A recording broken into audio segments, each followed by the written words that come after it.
So you stated that people must get as much information as possible to vote. I believe that is true. But how else do you believe that we should get information besides social and mass media? What other ways do you think there are to acquire information? Well, if you look at your specific definition of mass and social media, there's a lot of things that are not included in that definition of both mass and social media. Specifically, I mean, take a website, for example. Many websites, under your definition, do not fall under the category of social or mass media. So that's an easy way to get information, quality information to use in such processes in order to make democratic decisions without using mass or social media. All right. You said that we watch social and mass media and we see all the negative things. We remember you're saying it's spreading negativity and fear, and we're voting out of fear. Don't you believe that the media is serving as a watchdog over the candidates? We're keeping them in check? I don't. I do not believe there's such accountability in mass and social media. I believe they're able to, specifically with mass media, and even social media actually, they're businesses. They are not just some platform in order to inform the common voter. As a business, they're able to do exactly what they want. Whatever's going to give them the most profits is going to end up giving them the best rating. It's going to end up helping them the most. So in your case specifically with that, the mass media and social media do not help with the accountability of the politicians. It helps them with the profits they're going to gain as a business. So the politicians aren't affected because they're not afraid to be shamed by the media, or if they do anything negative, they're not afraid of it because they don't have anyone watching them?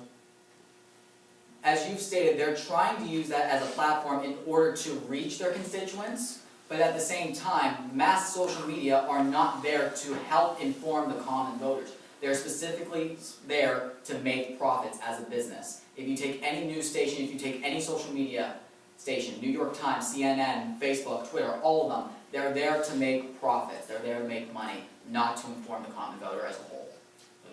Thank you. Okay. I'm sorry, we're out of time for questions, so thank you. Okay, and our next speaker is Julie.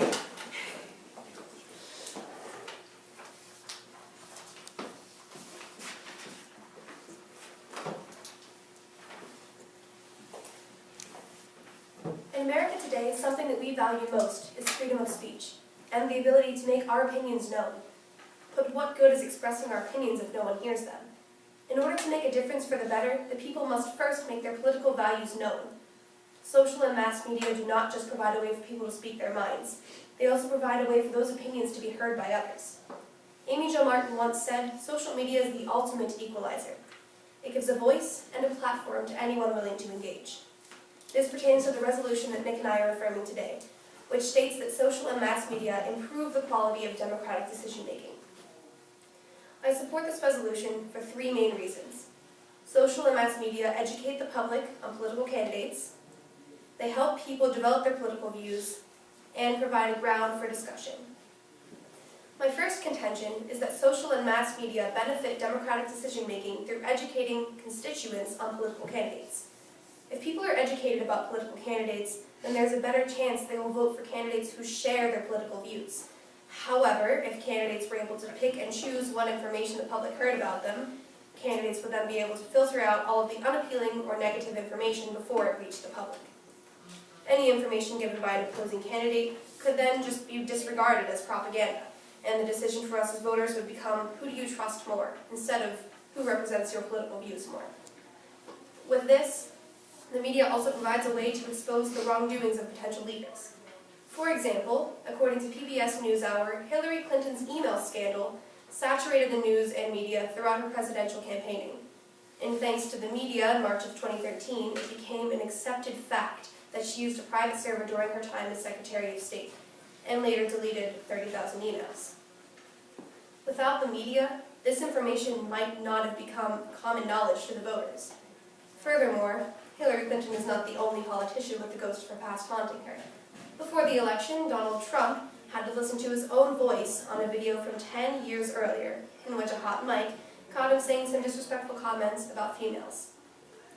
This video is explained in detail by multiple media sources, including CNN, Washington Post, NBC, etc., all with direct quotes. This information would not have been able to spread so easily without the media. There's no doubt that votes were lost due to both of these occurrences, which is exactly why the ability to educate the public is crucial for improved democratic decision-making. My second contention is that the media helps people develop their political views. Most teens' political views match the environment that they grew up in. According to Gallup, a study showed that 7 in 10 teens have political views that match their parents.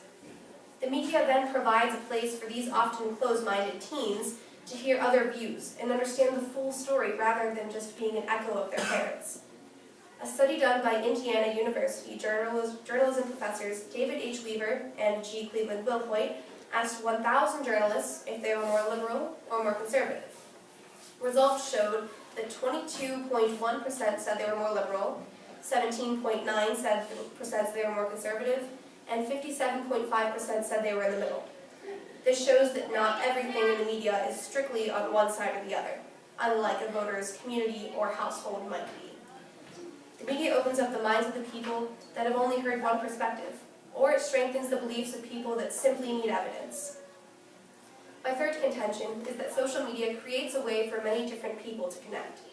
The Cosmopolitan platform allows discussions and dialogue, which helps the opposing sides understand each other a little bit better. In other words, the more the left and the right understand each other, the closer we are to compromise and an improved democratic decision-making system. According to ITU in 2012, over 1 billion people use social media, and that number has only risen. This shows just how many different views are floating around, available for people to learn about, or argue with, or agree with. With over 342 million active Twitter users and 1.79 billion active Facebook users, social media has definitely offered a place for people to engage in discussion. Also, according to the Pew Research Center, Facebook is mostly used by people ages 18 to 29, followed closely by people ages 30 to 49, and then people ages 50 and up. This continues to show that there are many different people who are active on social and mass media. In conclusion, the media allows people to be heard by each other, allowing them to inspire each other and share their opinions, as well as try to move closer to compromises. Social and mass media have allowed us to become the great nation that we are, and it will continue to do so in the future. To restate my contentions, the media educates voters so they might make better decisions for their well-being, helps people develop their political views, and provides a place for people to discuss issues and come closer to understandings. For these reasons, I continue to affirm the resolution that social and mass media improve the quality of democratic decision-making. I now stand by for cross-examination. And TJ, questions?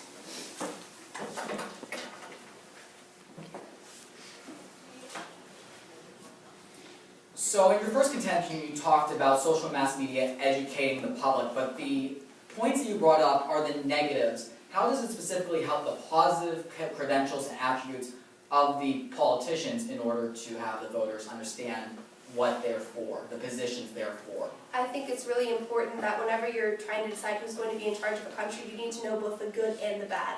So I think that the good is what their positions are, that's commonly known. You know what the candidates' positions are. What you don't always know is those skeletons in the closet, so to speak, those things that, you know, oh, like I don't want a president that did this or did this in the past. I think it's really important to know what those negative Well, my point here is that more people knew about the Clinton email scandal versus where she went to college. How is that more important than the actual thing they're voting for?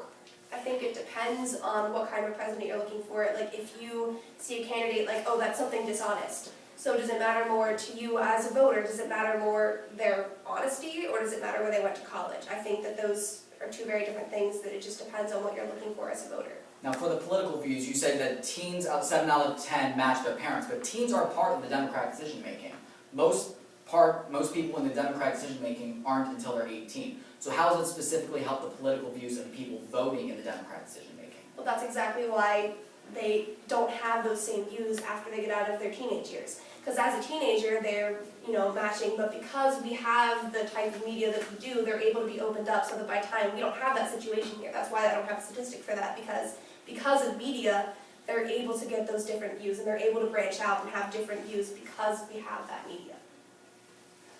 And then finally, conservative and liberal, you said they understand understand each other more through social mass media, but I see it as they are bickering more so than ever, conservatives and Democrats, they use social media as a platform to bicker with one another, saying why you're right, why I'm wrong, or why I'm right and you're wrong. So how does it specifically help them understand the other side's points? I think those are the extremes. Those are the very extreme to the right, very extreme to the left, which is what you get if you're living in a community that is predominantly conservative. You're going to have a bunch of extreme people around you.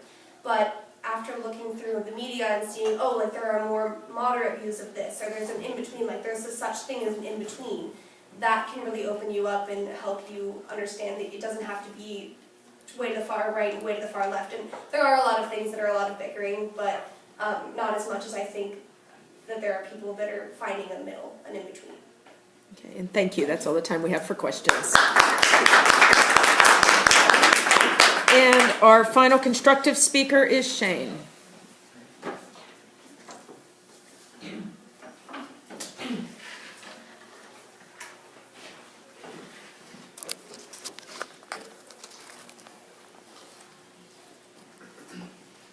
Famous singer and songwriter Jim Morrison once said, "Whoever controls the media controls the mind."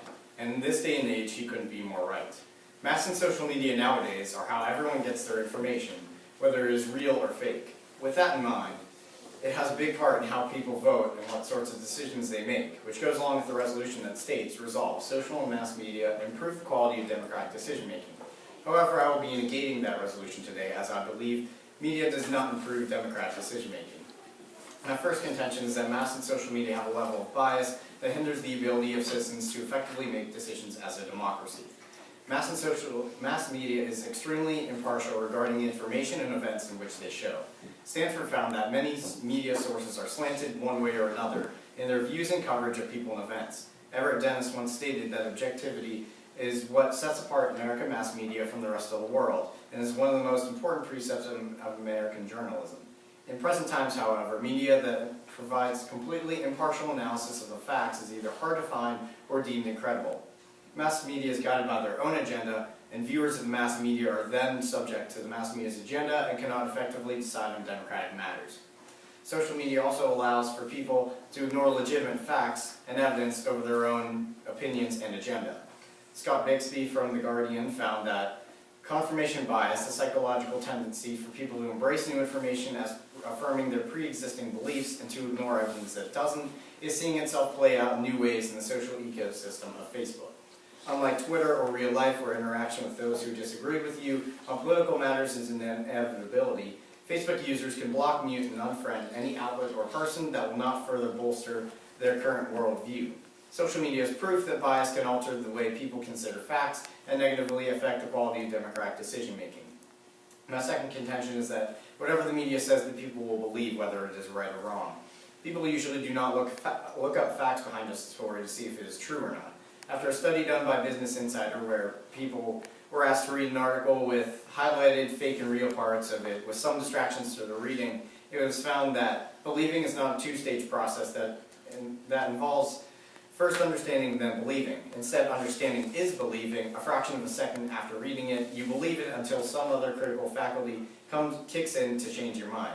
The next time you read something that sounds a little outlandish, take time to absorb it and then question the material. However, some people do not take the time to look back and question stories and rather go along with the sometimes obscure sound